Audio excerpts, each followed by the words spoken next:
അല്ല ജമീല, ഇനി അടുത്തേക്ക് തിരക്കിട്ട് ഓടുന്നേ?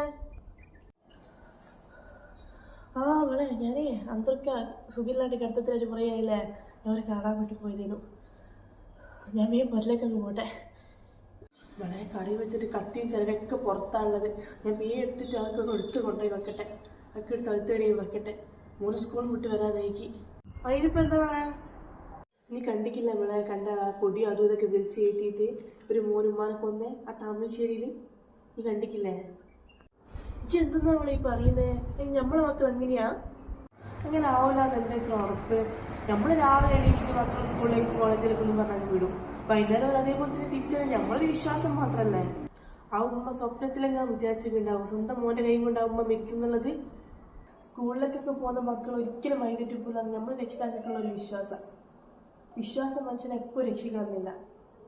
താമരശ്ശേരിയിൽ മകൻ വെട്ടിക്കൊലപ്പെടുത്തിയ അടിവാര സ്വദേശി സുബൈദയുടെ സംസ്കാരം അല്പസമയത്തിനകം നടക്കും. പണം നൽകാത്തതിനുള്ള പ്രകോപനമാണ് കൊലപാതകത്തിന് കാരണമെന്ന് പോലീസ് പറയുന്നു. തനിക്ക് ജന്മം നൽകിയതിനുള്ള ശിക്ഷയാണ് നടപ്പാക്കിയതെന്നായിരുന്നു പ്രതീക് ആഷിഖ് നാട്ടുകാരോട് പറഞ്ഞത്. കഴിഞ്ഞ 2 ദിവസം ആഷിഖ് വീട്ടിലെത്തിയിരുന്നില്ല.